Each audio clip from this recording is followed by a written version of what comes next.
La cartografía robótica cuenta tan solo con unos 25 o 30 años de historia, a lo largo de los cuales se han ido desarrollando una serie de métodos. Durante los años 80 y principios de los 90 existían básicamente dos acercamientos, los que empleaban mapas métricos y los que empleaban mapas topológicos. Los mapas métricos representan las características geométricas del entorno, como por ejemplo los mapas de rejilla, que dividen el espacio en celdas que pueden estar libres, ocupadas o en un estado desconocido. Los mapas topológicos representan el espacio como una lista de lugares significativos conectados con arcos que contienen información sobre la manera de ir de un lugar a otro.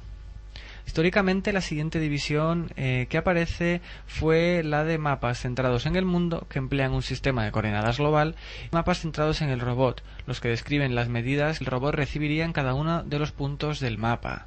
Hoy en día, todos los mapas utilizados son mapas centrados en el mundo. En los años 90 aparecen una serie de artículos de Self, Cheeseman y Smith que establecen un marco estadístico para resolver simultáneamente el problema de la cartografía y el problema de la localización del robot de modo simultáneo.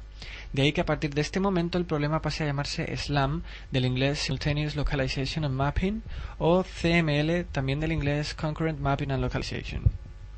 Todos los acercamientos a partir de este momento son estadístico-probabilísticos. Encontramos 4 grupos de algoritmos a partir de este punto. Por un lado tenemos los métodos clásicos basados en filtros de Kalman. Por otro lado tenemos los métodos basados en el algoritmo de maximización de la expectación de Dempster, que afronta específicamente el problema de la asociación de datos, pero que no pueden ser ejecutados en tiempo real. En tercer lugar encontramos algoritmos basados en el reconocimiento de objetos como puertas, paredes, etc. Y por último algoritmos híbridos. Dentro de este último grupo es donde se encuadra el algoritmo FastSLAM, objeto de estudio de este proyecto. Antes de pasar a ver el método FastSLAM, vamos a describir por encima el funcionamiento de los filtros de Kalman, ya que son la herramienta fundamental para la construcción de mapas, y de este modo nos permitirá comprender mejor qué es lo que aporta el método FastSLAM a la construcción automática de mapas.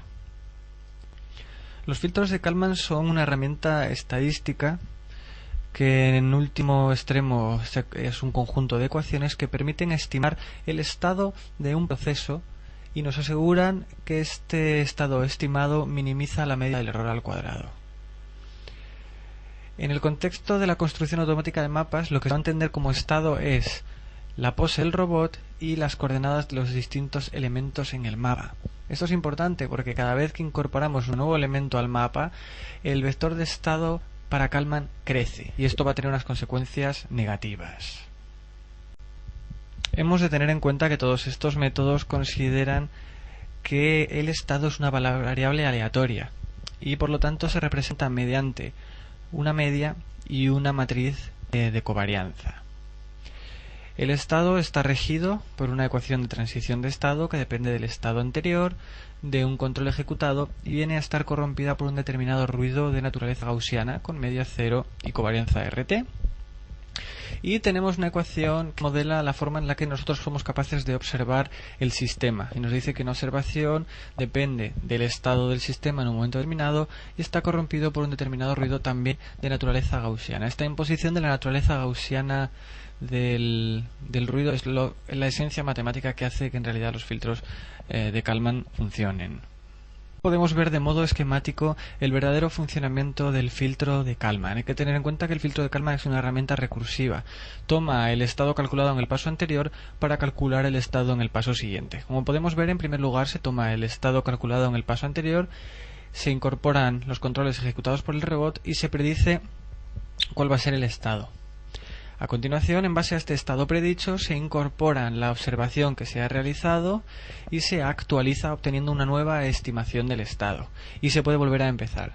Se incorporan los controles para obtener un estado predicho y se incorpora una observación para obtener una actualización del estado. Estas fases se llaman bien de predicción-actualización o bien de predicción-corrección. En esta transparencia podemos ver las ecuaciones que rigen efectivamente el funcionamiento del filtro lineal de Kalman, dado que existe otro que es el filtro extendido. Lo relevante de todas estas ecuaciones es la primera ecuación de las ecuaciones de corrección, en las que se calcula la inversa de una matriz cuya dimensión es exactamente la dimensión del vector de estado. Esto quiere decir que cada vez que incorporemos un nuevo elemento al mapa, la dimensión del vector de estado crecerá y por tanto habrá que calcular la inversa de una matriz con una dimensión una unidad mayor. Esto hace que la complejidad del algoritmo sea exponencial con respecto al número de características, y esto pues tiene unos efectos muy limitantes en cuanto al tamaño de los mapas que pueden llegar a cartografiarse. Y otro de los grandes problemas que no se refleja en las ecuaciones es el problema de la asociación de datos. Los filtros de Kalman son muy sensibles a asociaciones de datos erróneas, dado que una vez que se ha incorporado información al estado es imposible eliminarla.